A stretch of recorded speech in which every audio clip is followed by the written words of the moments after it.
अथ द्वितीयो अध्याय। शिवपुराण के श्रवण से देवराज को शिवलोक की प्राप्ति। शौनक जी बोले, हे महाभाग सूत जी, आप धन्य हैं, परमार्थ तत्व के ज्ञाता है। आपने कृपा करके हम लोगों को यह बड़ी अद्भुत एवं दिव्य कथा सुनाई है। हमने यह पापनाशिनी, मन को पवित्र कराने वाली और भगवान शिव को प्रसन्न करने वाली अद्भुत कथा सुनी। भूतल पर इस कथा के समान कल्याण का सर्वश्रेष्ठ साधन दूसरा कोई नहीं है। यह बात हमने आज आपकी कृपा से निश्चय पूर्वक समझ ली है। हे सूत जी, कलयुग में इस कथा के द्वारा कौन कौन से पापी शुद्ध होते हैं, उन्हें कृपा पूर्वक बताइए और इस जगत को कृतार्थ कीजिए।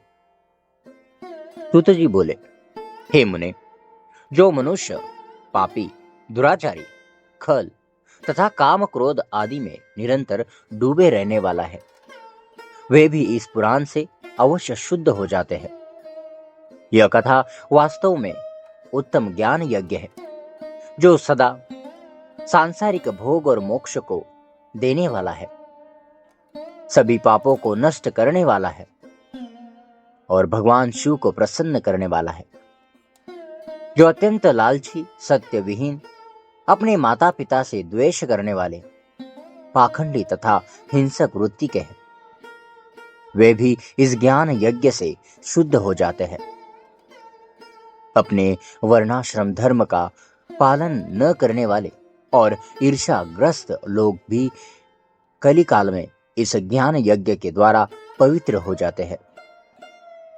जो लोग छल कपट करने वाले हैं, क्रूर स्वभाव वाले और अत्यंत निर्दयी है, कलयुग में वे भी इस ज्ञान यज्ञ से शुद्ध हो जाते हैं। ब्राह्मण के धन से पलने वाले तथा निरंतर व्यभिचार परायण जो लोग हैं, वे भी इस ज्ञान यज्ञ से इस कली काल में पवित्र हो जाते हैं।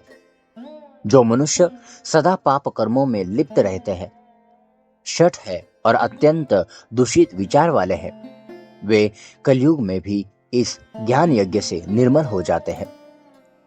दुष्चरित्र, दुर्बुद्धि, दुविघ्न चित्त वाले और देवताओं के द्रव्य का उपभोग करने वाले पापीजन भी कली काल में इस ज्ञान यज्ञ से पवित्र हो जाते हैं।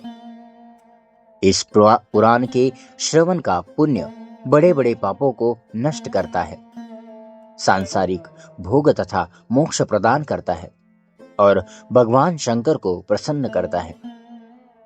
इस संबंध में मुनिगण इस प्राचीन इतिहास का उदाहरण दिया करते हैं, जिसके श्रवण मात्र से पापों का पूर्णतया नाश हो जाता है। पहले की बात है कि रातनगर में एक ब्राह्मण रहता था, जो अज्ञान, दरिद्र, रस बेचने वाला तथा वैदिक धर्म से विमुख था।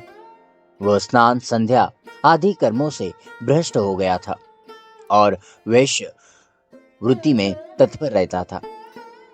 उसका नाम था देवराज। वह अपने ऊपर विश्वास करने वाले लोगों को ठगा करता था। उसने ब्राह्मणों, क्षत्रियों, वैश्यों, शूद्रों तथा दूसरों को भी अनेक बहानों से मारकर उनका धन हड़प लिया था।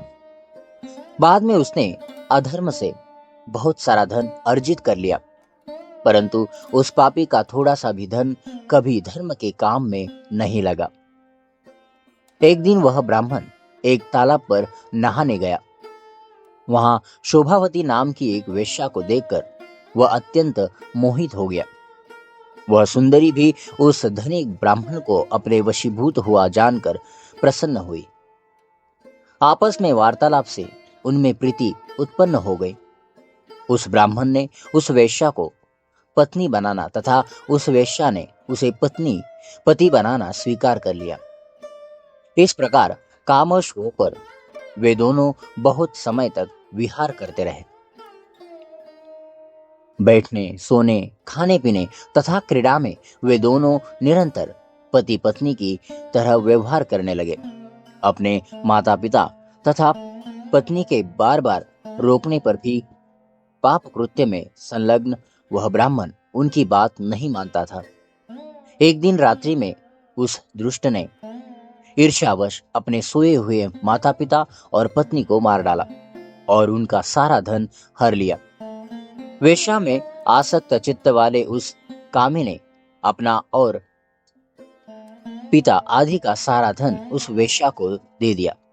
वह पापी अभक्ष भक्षण तथा मद्यपान करने लगा और वह नीच ब्राह्मण उस वेश्या के साथ एक ही पात्र में सदा झूठा भोजन करने लगा।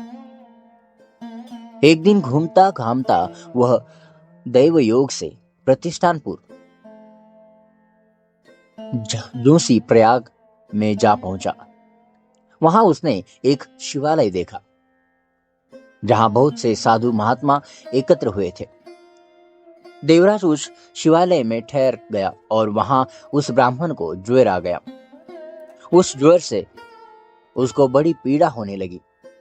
वहां एक ब्राह्मण देवता शिव पुराण की कथा सुना रहे थे। ज्वर में पड़ा हुआ देवराज ब्राह्मण के मुखारविंद से निकली हुई उस शिव कथा को निरंतर सुनता रहा। एक मास के बाद वह ज्वर से अत्यंत पीड़ित होकर चल बसा। यमराज के दूत आए और उसे पांशों से बांधकर बलपूर्वक यमपुरी में ले गए। इतने में ही शिवलोक से भगवान शिव के पार्षदगण आ गए। उनके गौर अंग कर्पूर के समान उज्जवल थे, हाथ त्रिशूल से सुशोभित हो रहे थे। उनके संपूर्ण अंग भस्म से उद्भासित थे और रुद्राक्ष की मालाएं उनकी शरीर की शोभा बढ़ा रही थी। वे सब के सब क्रोध करते हुए यमपुरी में गए और यमराज के दूतों को मार पीट कर बारंबार धमकाकर उन्होंने देवराज को उनके चंगुल से छुड़ा लिया और अत्यंत अद्भुत विमान पर बिठाकर जब वे शिवदूत कैलाश जाने को उद्यत हुए, उस समय यमपुरी में बड़ा भारी कोलाहल मच गया। उस कोलाहल को सुनकर धर्मराज अपने भवन से बाहर आए। साक्षात दूसरे रुद्रों के समान प्रतीत होने वाले उन चारों दूतों को देखकर धर्मज्ञ धर्मराज ने उनका विधि पूर्वक पूजन किया। यम ने ज्ञान दृष्टि से देखकर सारा वृत्तांत जान लिया। उन्होंने भय के कारण भगवान शिव के उन महात्मा दूतों से कोई बात नहीं पूछी। यमराज से पूजित तथा प्रार्थित होकर वे शिवदूत कैलाश को चले गए और उन्होंने उस ब्राह्मण को दया सागर सांब शिव को दे दिया। शिव पुराण की यह परम पवित्र कथा धन्य है, जिसके सुनने से पापी जन भी मुक्ति के योग्य बन जाते हैं। भगवान सदाशिव के परम धाम को वेदज्ञ सभी लोकों में सर्वश्रेष्ठ बताते हैं।